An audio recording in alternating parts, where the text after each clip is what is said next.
그때 스데반의 일로 일어난 환난으로 말미암아 흩어진 자들이 베니게와 구브로와 안디옥까지 이르러 유대인에게만 말씀을 전하는데, 그 중에 구브로와 구레네 몇 사람이 안디옥에 이르러 헬라인에게도 말하여 주 예수를 전파하니 주의 손이 그들과 함께 하심에 수많은 사람들이 믿고 주께 돌아오더라. 예루살렘 교회가 이 사람들의 소문을 듣고 바나바를 안디옥까지 보내니 그가 이르러 하나님의 은혜를 보고 기뻐하여 모든 사람에게 굳건한 마음으로 주와 함께 머물러 있으라 권하니, 바나바는 착한 사람이요 성령과 믿음이 충만한 사람이라. 이에 큰 무리가 주께 더하여지더라. 바나바가 사울을 찾으러 다소에 가서 만나매 안디옥에 데리고 와서 둘이 교회에 1년간 모여있어 큰 무리를 가르쳤고, 제자들이 안디옥에서 비로소 그리스도인이라 일컬음을 받게 되었더라. 그때 선지자들이 예루살렘에서 안디옥에 이르니 그 중에 아가보라 하는 한 사람이 일어나 성령으로 말하되 천하의 큰 흉년이 들리라 하더니, 글라우디오 때에 그렇게 되니라. 제자들이 각각 그 힘대로 유대에 사는 형제들에게 부조를 보내기로 작정하고 이를 실행하여 바나바와 사울의 손으로 장로들에게 보내니라. 네, 사도행전 11장 19절부터 30절 말씀 중심으로 성교의 시작이란 제목으로 말씀을 나누고 영상을 함께 보도록 하겠습니다. 우리 옆에 있는 분하고 인사할까요? 성령으로 충만합시다. 네, 앞에 계신 분하고 인사할까요? 예수님 안에서 좋은 일이 일어납니다. 우리 믿음으로 고백합시다. 나는 말씀, 기도, 은혜로 살아가겠습니다. 시작. 나는 말씀, 기도, 은혜로 살아가겠습니다. 아멘. 나는 열린 성도입니다. 시작. 나는 열린 성도입니다. 아멘. 오늘 본문의 19절 말씀에 보면은 그때 스데반의 일로 일어난 환난으로 말미암아라고 말씀하고 있습니다. 환난, 어려움을 통해서 흩어진 자들이 있다라는 거죠. 그 흩어진 자들이 베니게와 구브로와 안디옥까지 가서 복음을 전하는 모습을 보게 됩니다. 근데 그들이 유대인에게만 말씀을 전한다고 말씀하고 있죠. 바로 초대교회 스데반의 환난을 통해서 이방인 수리아까지 그 복음을 전할 수 있는 계기가 된 것이죠. 바로 스데반이 어떻게 보면 일으킨 어떻게 보면 고난, 고통, 그걸 통해서 그 파장이 어디까지요? 세계로 확산되고 있다는 것을 보게 됩니다. 뭘 통해서요? 복음을 통해서. 복음이 전파되는 계기가 되었다는 거죠. 그럼 20절 말씀에 보면 그 중에 구브로와 구레네 사람 몇 사람이 안디옥에 이르러 헬라인에게도 말하여 주 예수를 전파하니, 유대인에게만 말씀을 전파했다고 이야기했는데 여기 보니까 그 중에 구브로와 구레네 몇 사람이 안디옥에 와서 헬라인에게도 바로 주 예수를 전파했다, 복음을 전파했다는 것을 우리에게 말씀해 주고 있습니다. 바로 구레네 몇 사람은 이렇게 생각할 수 있겠죠. 디아스포라 유대인, 기독교로 개종하여서 선교활동, 전도활동을 하였던, 동참했던 그 공동체를 이야기하고 있는 것을 보게 됩니다. 유대인의 배타적인 우월의식을 내려놓고 바로 이방인들에게까지도 복음을 전파했던 공동체라고 볼 수가 있습니다. 그런데 말씀해 보면 주의 손이 그들과 함께함으로 수많은 사람들이 어떻게 해요? 믿고 주께 돌아오는 역사가 나타나는 것을 보게 됩니다. 주의 손이 그들과 함께 하심으로, 함께함으로, 다시 얘기하면 하나님의 능력이 그들과 함께 했다는 겁니다. 하나님의 능력이 우리 믿음의 공동체, 우리 중앙교회 공동체와 함께 하시는 줄 믿습니다. 그러면 초대교회, 예루살렘 교회, 안디옥 교회에 일어났던 그 역사가 우리 교회도 일어나야 된다는 겁니다. 그렇잖아요. 그때 성령 하나님이, 지금의 성령 하나님 동일하신 성령의 하나님이신 줄 믿습니다. 바로 하나님은 예루살렘의 환난과 핍박을 통해서 그들을 흩어뜨리셨고 그들이 복음을 전하며 나갈 수 있는 계기를 만드셨다는 겁니다. 그때는 힘들고 어려웠지만 그들이 그 핍박을 이겨나가면서 많은 지역에 가서 복음을 전하고 교회를 세워나갔고 그 교회를 통해서 많은 주의 일들을 감당하며 나가는 것을 보게 됩니다. 흩어진 사람들을 통해서 많은 교회가 세워졌는데 오늘 본문에 안디옥 교회가 그렇게 탄생한 교회입니다. 그러면 오늘 준비된 영상을 보고 또 영상을 통해서 우리가 적용점 그리고 실천할 사항, 일단 기도 제목 이런 부분들 함께 나눠보는 시간을 갖도록 하겠습니다.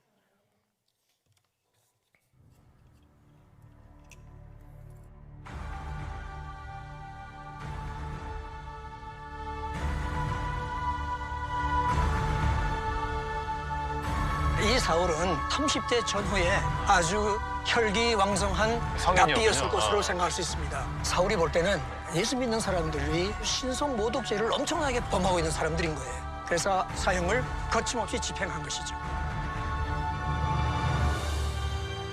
우리가 보이는 저쪽 조금 넘어가면 광야 같은 지역이 펼쳐진다고 합니다. 그런데 하나님께서 고강도 훈련을 시키기 위하여 아라비아 광야를 보면 아 그렇구나 하는 생각을 아무데도 기댈 데가 없죠. 그 다음에는 용서를 구했을 것 같아요. 사도들한테요? 사도들한테.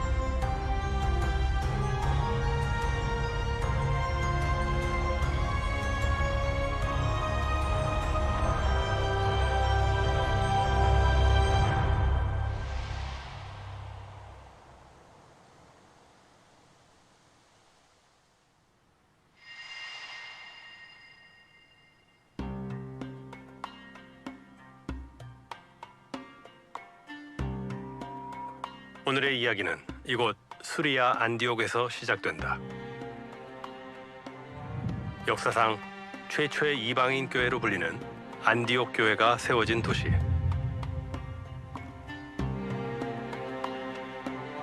이곳은 현재 이슬람 국가인 튀르키예에 속해 있으며 시리아와 접한 가장 남쪽 하타이주에 위치한다.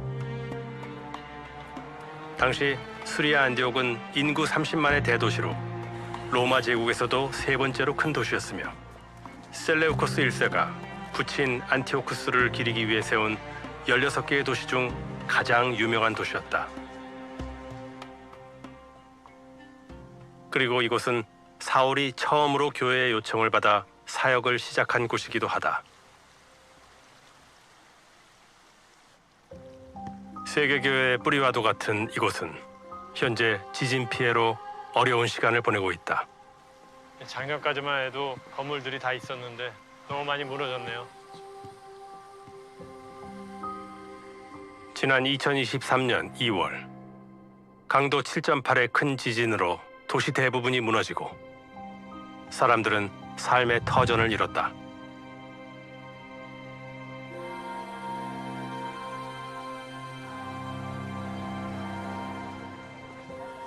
그러나 이들은 여전히 미소를 잃지 않고 씩씩하게 삶을 이어가고 있다.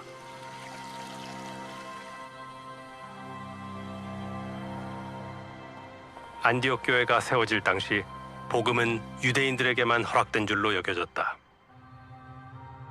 그런데 그랬던 복음이 어떻게 이방인들에게 전해지고 또 이방인 첫 교회까지 세워진 걸까?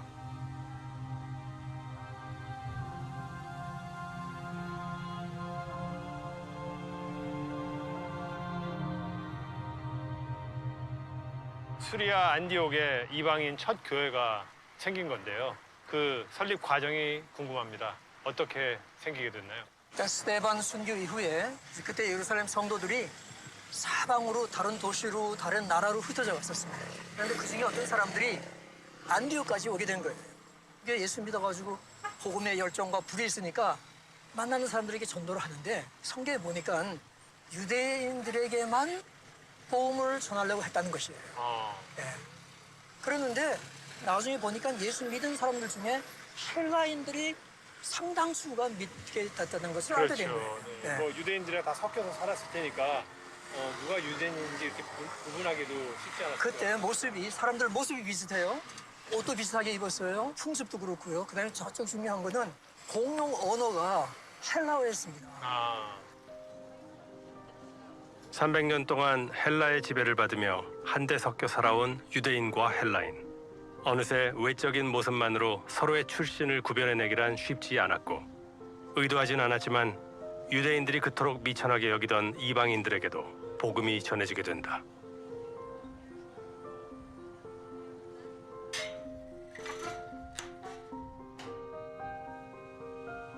이 일이 당시에 얼마나 이례적인 일이었는지 납득하기 위해서는 시대에 대한 이해가 필요하다.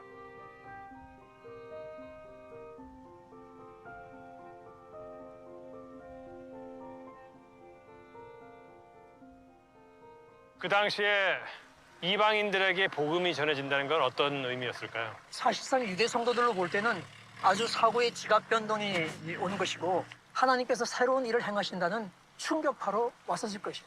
왜냐하면 유대인들은 복음은 유대인들만 위한 것으로 생각을 했거든요. 따라서 사방으로 흩어져서 복음을 전하던 사람들도 유대인에게만 복음을 전하려고 했었다 하는 것을 볼 수 있죠. 그러나 이제 이 안디옥에서는 다양한 사람들이 예수님을 믿게 되고 하나의 교회로 형성되는 그런 놀라운 새로운 일들이 시작이 된 것이었습니다.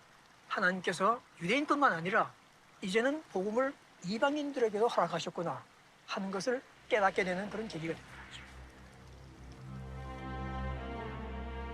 그렇게 하나님의 섭리 가운데 세워진 이방인들의 첫 교회는 성경교사 사울을 통해 더욱 성장하게 된다. 그런데 사울은 어떻게 이곳 수리아 안디옥까지 오게 되었을까?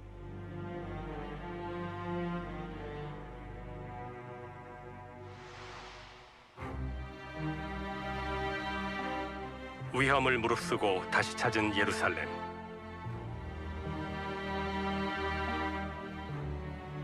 그곳에서 사도들의 인정은 받았지만 결국 불신 유대인들의 살해 위협을 피해 가장 안전했던 고향 다소로 보내진다.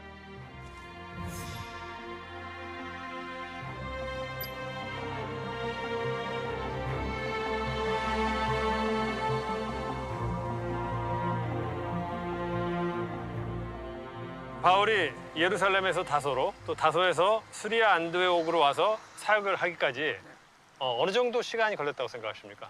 한 10년 정도 걸렸다고. 그러면 바울을 오랫동안 연구하신 신학자로서 생각하시기에 바울이 그 10년 동안 무슨 일을 했다고 추측을 하십니까? 사실 누가는 이 10년에 대해서 전혀 침묵하고 있죠. 그렇지만 눈썰미 있는 성도면 알아낼 수 있는 것이 있습니다. 네. 예루살렘 공회의 결정문에 수신인들이 있는데 네. 거기에 안디옥과 수리아와 길리기아에 있는 이방 형제들에게 이방 문안하노라 교회들이네요. 네. 그렇게 나와 있습니다. 그것은 이미 그때의 수리아 지방과 길리기아 지방에 이방 형제들의 교회가 있었다는 것을 얘기하는 것입니다. 그렇다면 누가 거기다가 복음을 전했겠는가? 바울이 전했다. 바울이 전했다고밖에 볼 수가 없습니다. 네. 혹시 바울이 아닌 뭐 제3자가 전할 수는 없어요? 좋은 지적이세요. 하지만 또 하나의 제가 만일 근거를 가져온다면은 네. 바울이 거기서 한 10년 정도 사역한 이후에 바나바가 바울을 찾아서 다소로 가게 됩니다. 그때 거리가 한 400km 되는 먼 거리인데 누굴 보낼 수도 있잖아요.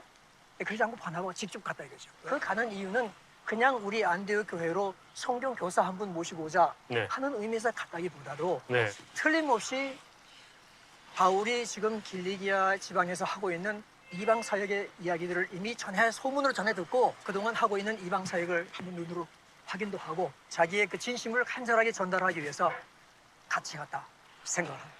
네. 일리가 있는 말씀이네요. 예. 네.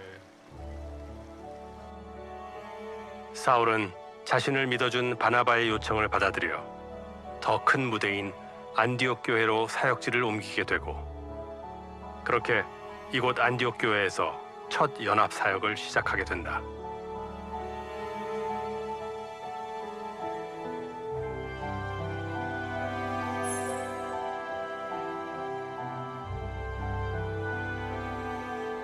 안디옥 교회의 유일한 흔적이 남아있는 곳 실피우스 산을 올랐다.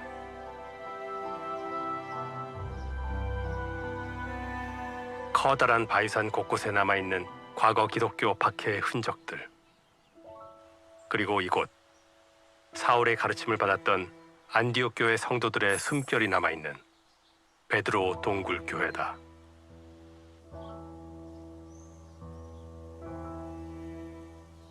이렇게 산 중턱에 바위 사이에 푹 파묻혀갖고 교회가 있습니다.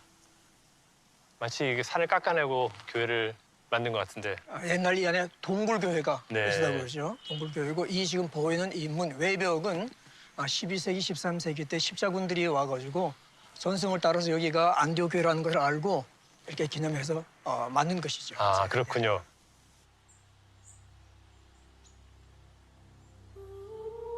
사울과 바나바의 가르침을 받던 안디옥 교회 성도들은 훗날 베드로 사도의 가르침을 받으며 핍박을 피해 이곳에 숨어 신앙을 이어갔다.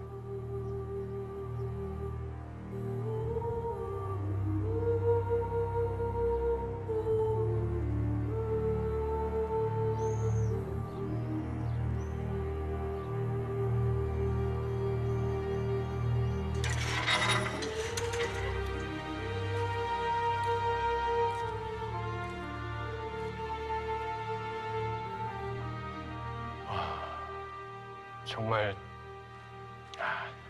이 동굴에서 숨어서 예배드리는 사람들의 심정이 어땠을지. 네. 저는 이 교회가 제가 여태까지 와본 그 어떤 교회보다 더 정말 예배당 같은 그런 느낌이 드네요.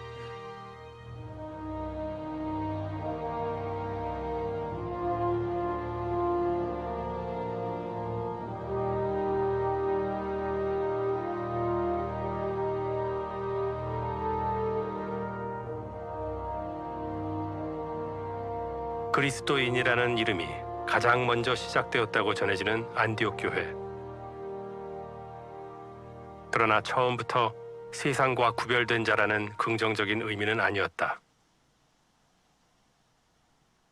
그리스도인이 부정적인 의미였다고요? 그리스도인들이 누구예요? 십자가에 못 박힌 예수님을? 예수를 그리스도로 믿는 사람들입니다. 네. 그런데 헬라인들이 볼 때는 이게 너무너무 어리석은 사람들이에요. 십자가에 못 박힌 사람을 왜 믿느냐? 그러니까요. 또 유대인들이 볼 때는 이거 신성모독하는 사람들을 따르는 사람들이에요. 네. 그러니까 엄청나게 이 사람들은 좀 정신 나간 사람들이요, 한심한 사람들이에요. 그래서 조롱하는 이름으로 그리스도인이라는 이름을 쓴 거예요. 현재 우리나라로 치면 뭐 예수쟁이 뭐 이런 이름이었겠네요. 그렇죠. 그런데 여기에 있던 이 그리스도인들이 얼마나 헌신적으로 살고 남을 도우면서 살고 또 삶의 변화가 일어났는지 나중에 보니까 이 사람들이 보통 사람들이 아닌 거예요. 그래서 그 사람들이 존경하는 눈으로 보게 됐고 또 그리스도인들 자신들도 야 이거 우리의 자랑스러운 이름이다. 그래서 그때부터 스스로도 그리스도인이라고 부르고 또 남들로부터 그렇게 부름을 받았던 겁니다.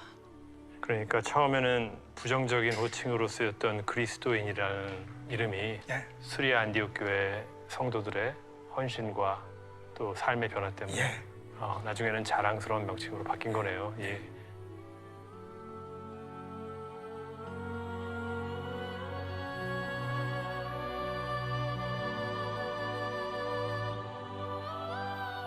누가 역시 그들의 헌신과 섬김을 기록하고 있다.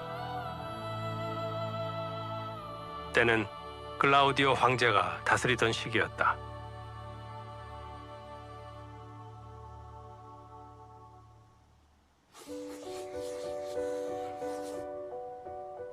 큰 흉년이 온 천하를 덮쳤던 그때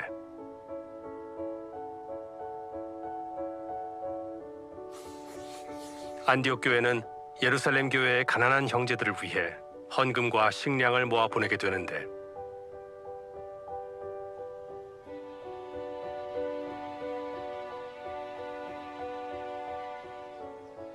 이 구제 헌금은 예루살렘 교회를 향한 이방 형제들의 헌신과 사랑, 그 이상의 의미가 숨겨져 있다.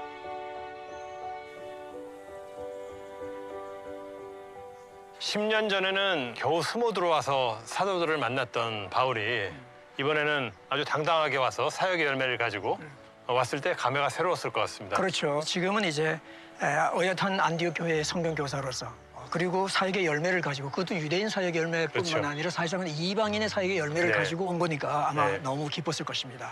또 한 가지 아주 중요한 것은 뭔가 하면 이 기회에 바울이 자기가 이방인들에게 전하는 복음이 어떤 것인가, 네. 아니 무엇을 전하고 있는가 하는 것을 사도들에게 개인적으로 얘기를 나누는 거예요. 그렇게 해서 같은 복음을 나누고 있구나 하는 것을 다시 한번 확인하고 인정받을 수 있는 그런 계기가 된 것이죠.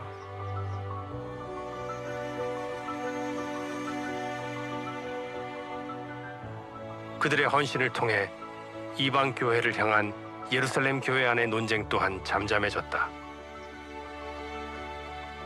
더 나아가 사울의 사역에 예수의 능력이 함께함이 증거되며 그렇게 세계 선교를 위한 마지막 단추가 채워졌다.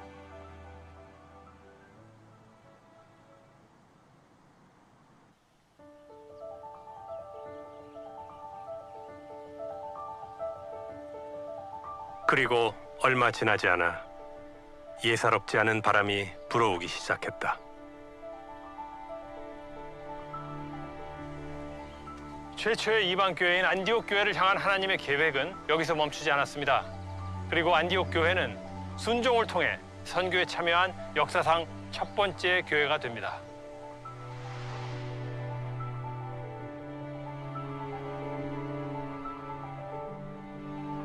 금식함으로 교회를 향한 하나님의 뜻을 구하던 안디옥 교회 지도자들.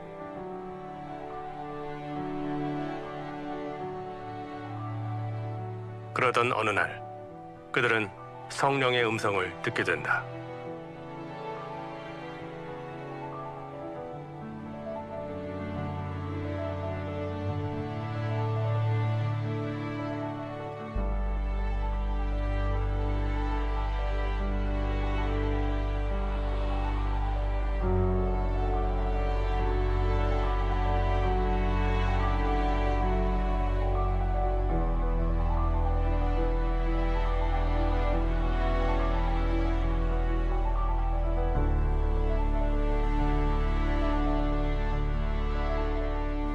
바나바와 사울을 따로 사용하시겠다는 성령의 음성.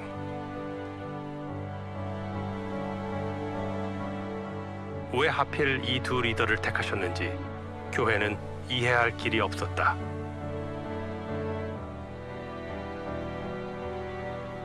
하나님께서는 교회에서 가장 주축이 되는 두 사람을 보내라고 명령을 하셨습니다. 이 교회로 봐서는 정말 순종하기 어려운 그런 명령이었을 것 같습니다. 정말 어려운 결정이었죠. 그런데 하나님의 일은 항상 하나님의 일을 다 이해하고 알지 못한다 할지라도 믿음으로 순종하는 사람들의 그 순종을 통하여 역사를 이루어 가시는 것 같아요. 이 안디옥 교회의 경우로 볼 것 같으면은 그런 순종으로 세계 선교에 참여하는 첫 교회가 된 거죠.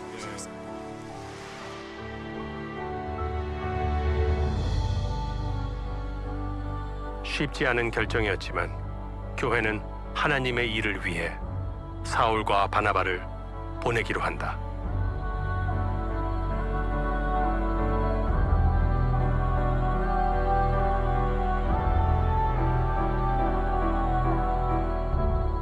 이방인 교회 중에서 처음으로 선교사를 파견한 교회가 된 겁니까? 사실상은 예수님께서 모든 족속으로 제자를 삼으라. 땅끝까지 이르내 증인되라.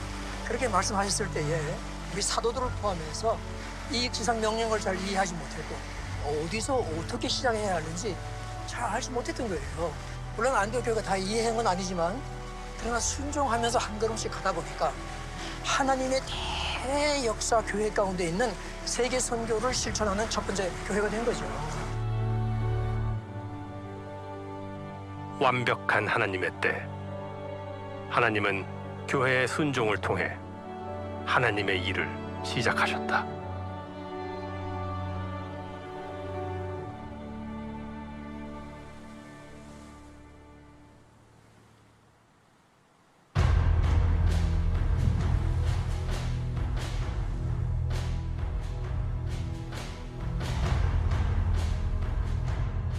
얼마 후 바나바와 사울은 하나님의 부름을 받은 전도자로 첫 선교지를 향한 항해를 시작하게 된다.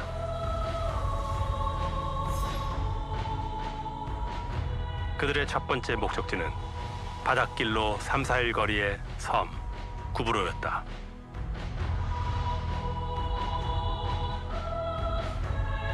선교팀의 젊은 일꾼으로 바나바의 조카 마가 요한도 함께였다.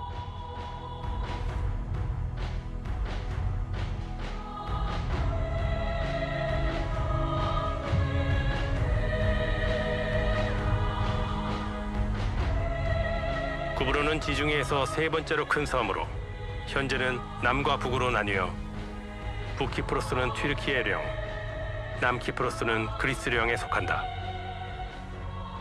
섬 하나를 두 나라가 나누어 영토권을 주장할 만큼 이곳은 동부 지중해에서 전략적으로 매우 중요한 곳이며 섬에 매장된 엄청난 양의 구리로 인해 역사상 수많은 침략을 받아왔던 곳이다.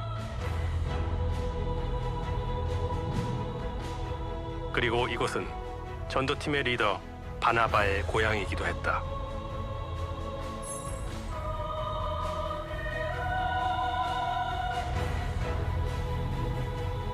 그들은 가장 먼저 바나바의 친척들이 살고 있는 살라미 지역의 유대인 회당들을 방문했다.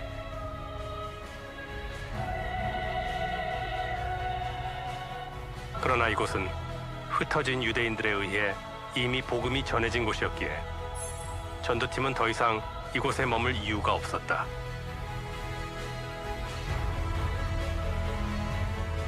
그들은 곧바로 복음이 전해지지 않은 섬 반대편 바보로 걸음을 옮겼다.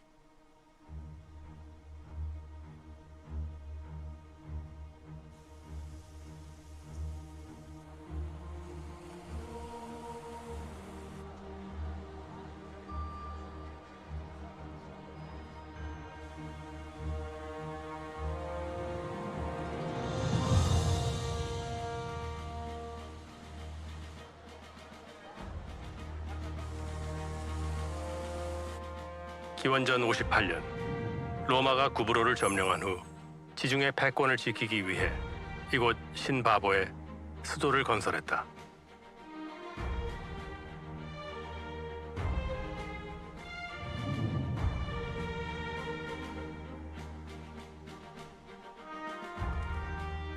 살라미에서 신바보까지 사흘 일행의 이동 경로를 보면 이해할 수 없는 점이 하나 있다.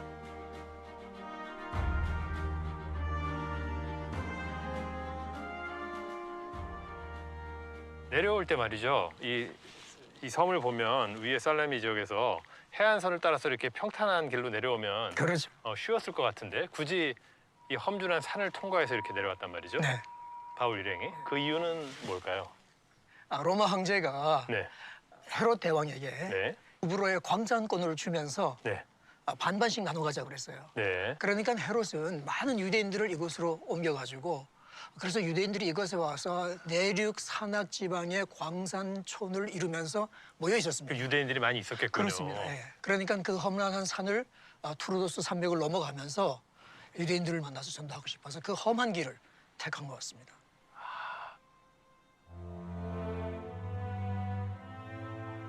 지중해 패권을 지키기 유리한 위치라는 것은 곧 선교적 전략에서도 유효했다.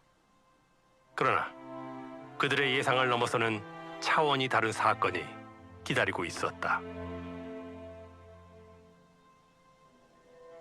어떻게 보면 이 구브로가 바울한테는 상징적인 의미가 있지 않습니까? 첫 걸음을 뗀. 네. 바울에게는 이 구브로가 엄청나게 중요한 지역이었던 것은 그의 선교 사역의 첫 번째 그렇죠. 도착지요 선교지였습니다. 네. 뿐만 아니라 이 구브로에서 아주 중요한 특별한 사람을 만났습니다.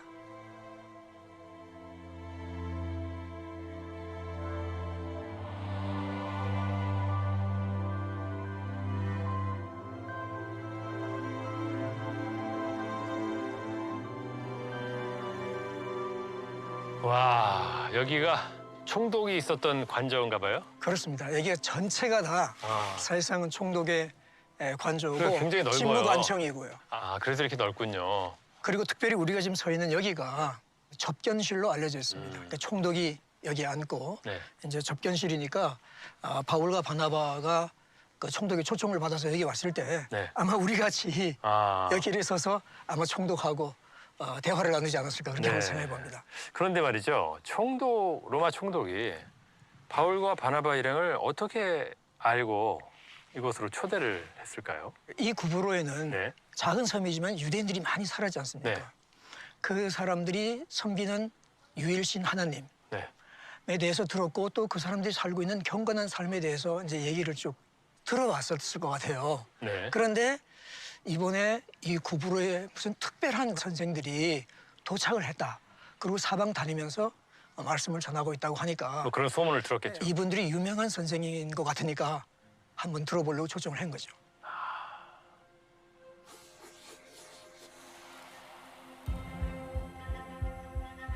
초청을 받아 서게 된 자리였지만 역시나 로마 제국 총독에게 복음을 전하기란 순탄치 않았다.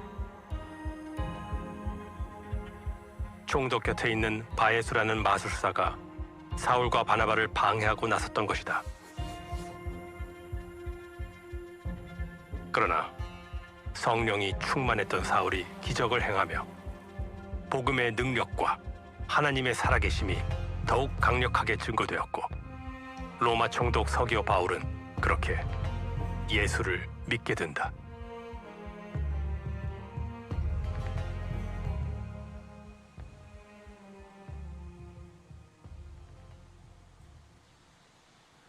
로마 총독이라면 정말 대단한 파워풀한 자리인데 그렇죠. 바울이 첫 예. 번째 선교지에서 무려 총독을 회심을 시켰다. 이건 뭐 대단한 일 아닙니까? 정말 바울은 엄청난 격려를 받았을 것이고 하나님의 능력을 경험하는 기회가 됐고 동시에 이방인의 사도로 부름을 받은 사명을 다시 한번 인식하는 기회가 됐을 것입니다. 바울은 정말 이 복음이야말로 지위 고하를 막론하고 빈부귀천을 막론하고 모든 사람에게 구원을 주는 하나님의 능력이 된다는 것을 경험을 했을 것입니다. 그렇게 전도팀의 첫 사역은 성공적으로 마무리되었고 얼마 후 전도팀은 두 번째 선교지를 향한 새로운 항해길에 오른다.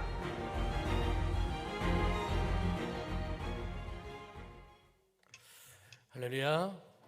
하나님께서 부르셔서 또 귀한 사명을 감당하는 사도 바울의 선교의 시작의 이야기를 함께 보았습니다.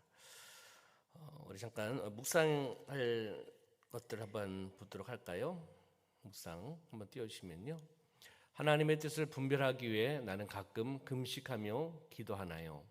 안디옥 교회는 힘겨운 순종으로 세계 선교에 참여하는 첫 교회가 됐는데 나와 우리 교회는 어떻게 주님의 뜻을 알고 순종할 수 있을까요?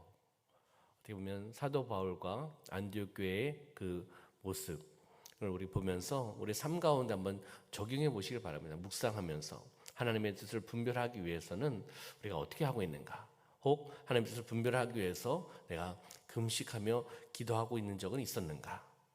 안디옥 교회는 어떻게 보면 그 힘겨운 순종을 통해서 믿고 순종하며 나아갔을 때 어떻게 보면 세계 선교를 감당하며 나가는 선교적인 교회로 하나님께서 세워주신 것을 보게 됩니다. 그러면 두 번째 전도가 안 된다고 하는 이 시대에도 주 예수를 전파하면 주의 손이 함께해 많은 사람들이 믿고 주께 돌아오지 않을까요? 요즘 전도가 안 된다고 이야기를 합니다. 그렇잖아요? 그걸 누가 얘기하는 거죠?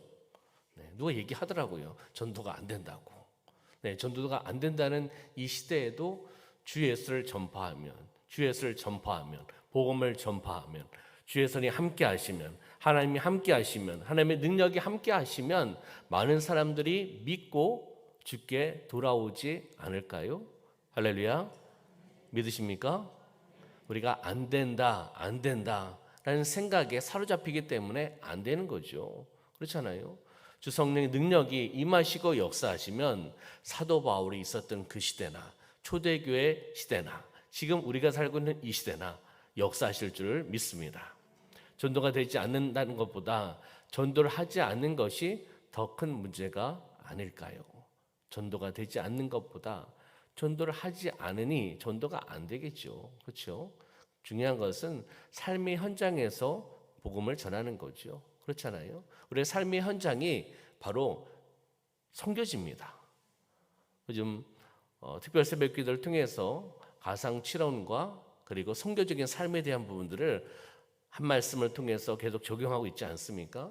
그렇잖아요. 중요한 것은 그 선교지는 멀리 있는 곳을 바라보지 마시고 거기도 선교지죠.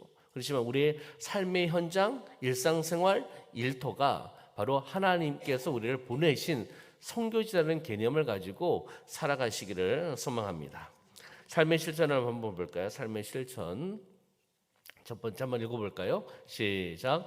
안디옥으로 피난 온 성도들이 주변 사람들에게 예수님 얘기를 했던 것 같이 우리도 주변 사람들에게 예수님 얘기를 해봅시다.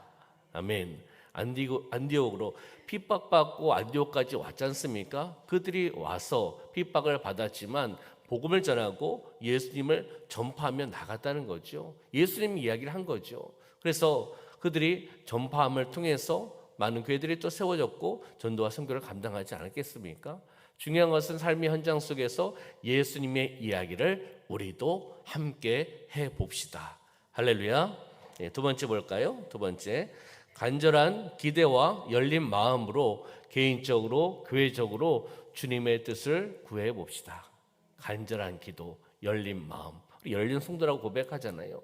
간절한 기도로 개인적으로 교회적으로 우리가 주님의 뜻을 간구하며 또 그 뜻을 통해서 우리가 순종하며 나가는 삶이 되어야 된다는 거죠. 세 번째는요.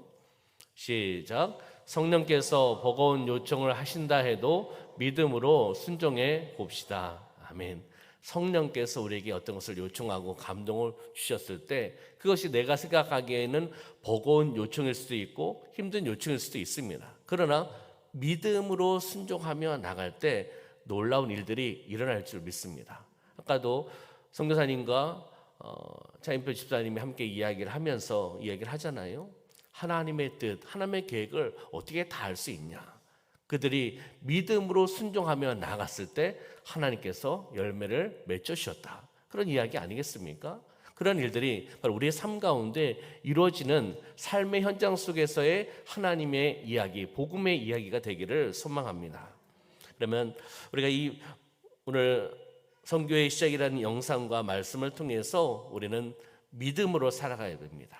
믿음으로 순종하며 나가는 삶이 되시길 소망합니다. 어떠한 어려움이 와도 초대교회 성도들처럼 믿음으로 순종하고 그들이 동굴에 가서 그 동굴 공동체를 만들어서 함께 예배를 드리고 함께 나가는 그곳. 보기에는 외형상에는 보기가 좋지는 않지요. 그렇지만은 그곳이 어떻게 보면 진정한 예배의 공동체 아니겠습니까? 핍박과 어려움과 순교의 정신으로 각오해서 그곳에 모여서 예배를 드리며 나가는 그러한 공동체. 그 공동체 가운데 바로 복음을 전파하는 선교적인 사명을 감당했던 교회이고 공동체인 줄 믿습니다. 우리도 이러한 초대교회의 정신과 사도 바울의 정신을 통해서 우리도 바로 전도와 선교적인 사명을 감당하며 나가는 믿음의 순종의 공동체가 되시기를 주님의 이름으로 축원합니다. 기도하겠습니다. 참으로 좋으신 하나님 아버지, 사도 바울로부터의 영상과 사도행전의 말씀을 통하여 우리의 삶 가운데 다시 한번 묵상하고 다시 한번 적용하며 나아가게 하여 주심을 감사합니다. 하나님의 말씀을 받은 자로 예수님을 만난 하나님의 백성으로서 우리 바로 선교지는 삶의 현장입니다. 바로 일터입니다. 우리가 그곳에서 또 마음껏 예수님의 이야기를 나눌 수 있는 그러한 삶이 되어나갈 수 있도록 인도하여 주시옵소서. 사랑하는 우리 성도님들을 통하여 하나님 역사하여 주시고 놀라운 일들이 일어나게 하여 주시고 주님 앞에 회복되어 나가는 많은 영혼들이 생길 수 있도록 인도하여 주시옵소서. 귀한 예물을 올려드립니다. 드려진 손길을 기억하여 주시고 역사하여 주시고 주관하여 주시고 또 막힌 것이 풀려나가게 하시고 회복의 역사가 나타나게 하시고 승리하며 나가는 삶이 되어나갈 수 있도록 주관하여 주시옵소서. 하나님 감사드리며 예수님의 이름으로 축복하며 기도하옵나이다. 아멘.